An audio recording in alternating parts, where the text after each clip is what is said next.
Murphy. I'm going to talk very briefly today about future-proofing your business and overcoming specific challenges that may be holding you back.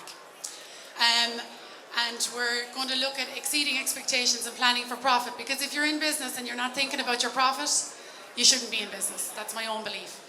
Okay, so I believe that success is a choice, and I would always encourage people to choose it and to reach their full potential in business. If there is a challenge or a problem, it will still remain a challenge or a problem unless you deal with it and do something about it.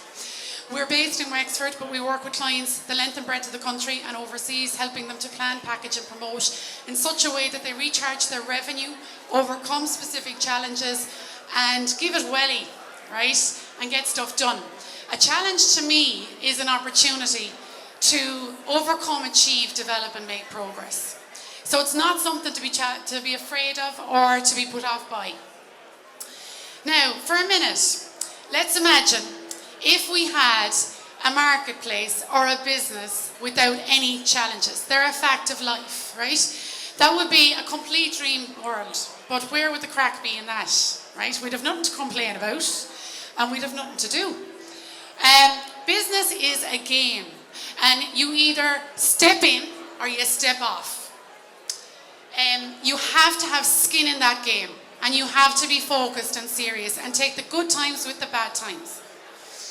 So some of the business challenges at the moment, and I don't have a lot of time to go through all of them, but we'll just mention some of them. Compliance, regulation, funding, time and money. Time management for a lot of people in business is a really big challenge. Cash flow, consistent cash flow. And consistent cash flow is something that we work on every day with clients up and down this country. The other thing, you see the little lad running away there, staff retention. Recruiting the right people, but also keeping the right people in your business and around your business. And change. And there's a lot of change happening at the moment. If you don't change, things stay the same. So if you pretend that the likes of Brexit isn't happening, which a lot of businesses are. We did a big project with Brexit with Microfinance Ireland. I know there's a couple of people belonging to them here today. Last year, based around providing a simple guide for SMEs and small businesses to look at it, not to be afraid of it and not to make the false assumption that they're not going to be affected by it. The amount of businesses that come to us and look at some of these challenges and think they're not going to be affected is astounding. Okay, so the cornerstones to facing challenges. You need to assess, do a complete assessment of the challenges and how they're affecting your business. Whether that's gaps in your sales, whether that's gaps in your personnel, whether that's gaps in your own skill set as a business owner or a business manager. You need to continue to exercise what I call a positive connect culture. Continue to ask and network with people and look for the expertise and the knowledge that you need to deal with challenges and progress in your business. None of us know everything, and that is a fact. None of us, okay? So there's no reason why, if you need specific help in a specific area of your business, why you shouldn't ask the experts. We all have a hairdresser, right? Some of us don't, but most of us do. And we all have a dentist. We all have a solicitor. Why? Because they've got a specific skill set. Know thy marketplace. Know what's going on in your marketplace. If you think again that you know everything, you'll be very much mistaken. Okay? Know who you're working with. Know how the market is changing. Know how people's expectations are changing. What do you need? How do you need to change to meet those needs? Okay?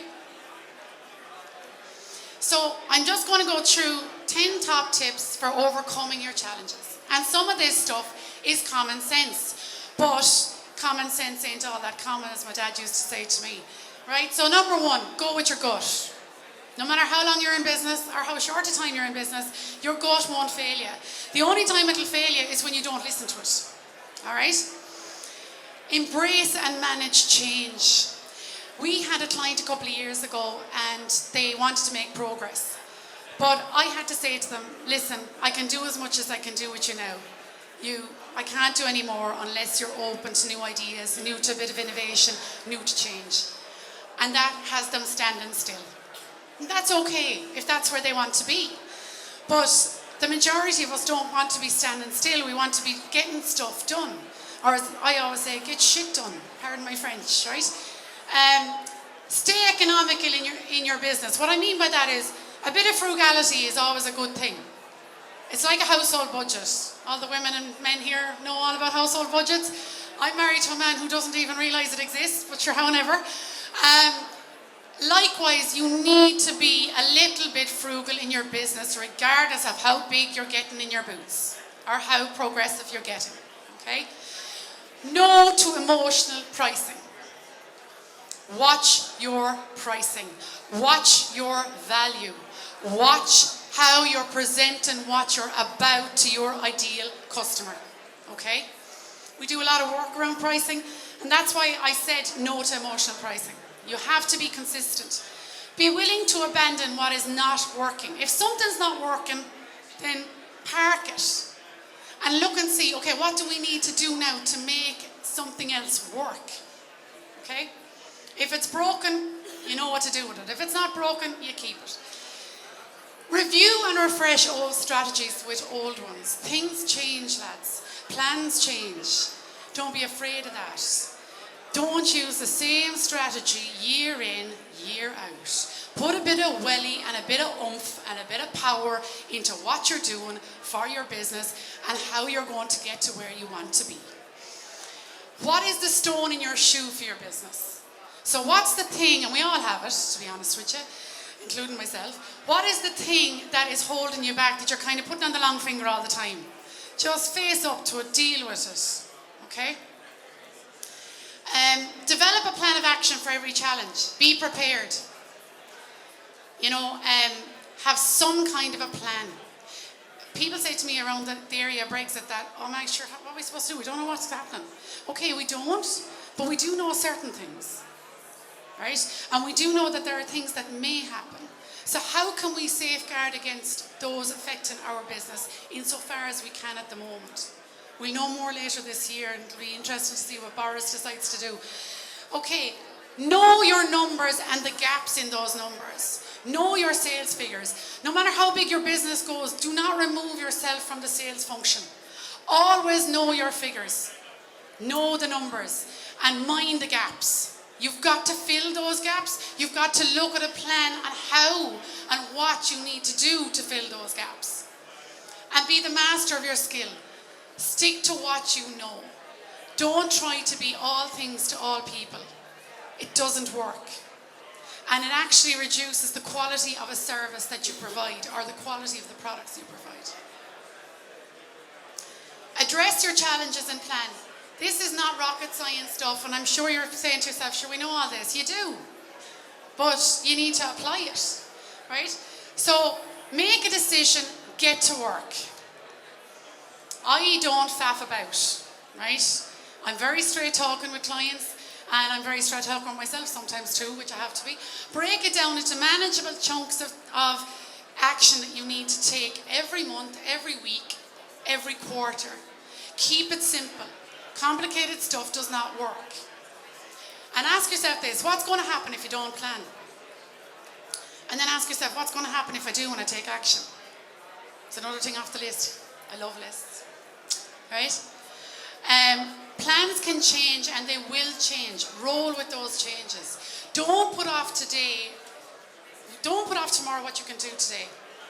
Make a decision, because the problem will still be there. What happens in your plan? You stay in the game. Remember, business is a game, and I said that, right? You address what needs to be done. You're staying on a path to progress and to profit, and that's what business is all about. You need to be making progress to make a profit. It makes sense. You're overcoming challenges that may be limiting your own progress as an individual professional, but also as a business. And I don't believe in that. I believe in pushing. Always strive for the optimum. Right? Planning is bringing the future into the present and doing something about it now. It's simply being smart. Right? And I was saying up here, and you'll pardon one of the words in it, but anyway, I believe in it. Proper prior planning prevents piss poor performance. It's true. It's actually a military term.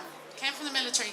And it's really really easy to understand. Okay?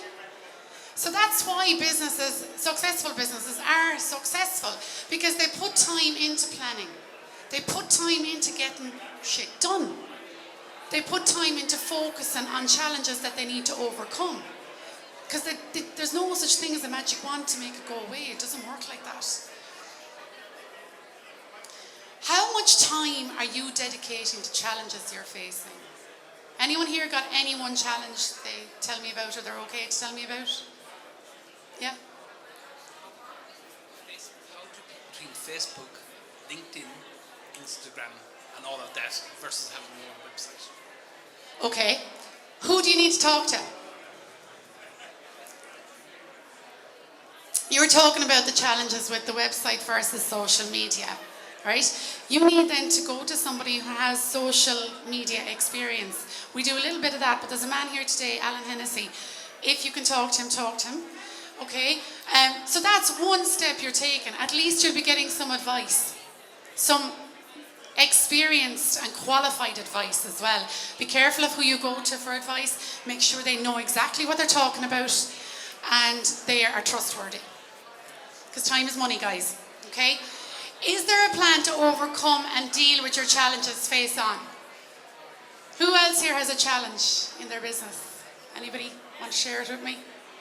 You all shy? I want to scale, but I'm right now my own person, just me doing everything. So.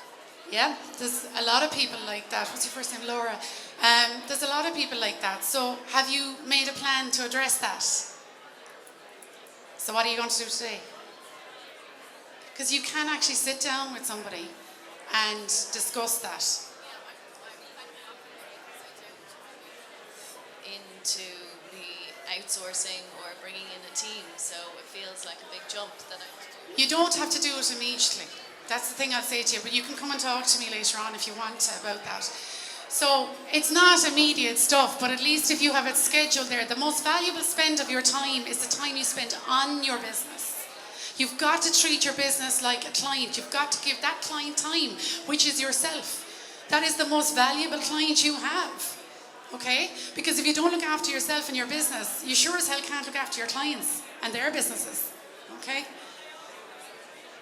That's me done and dusted. Ruth, have I met the time?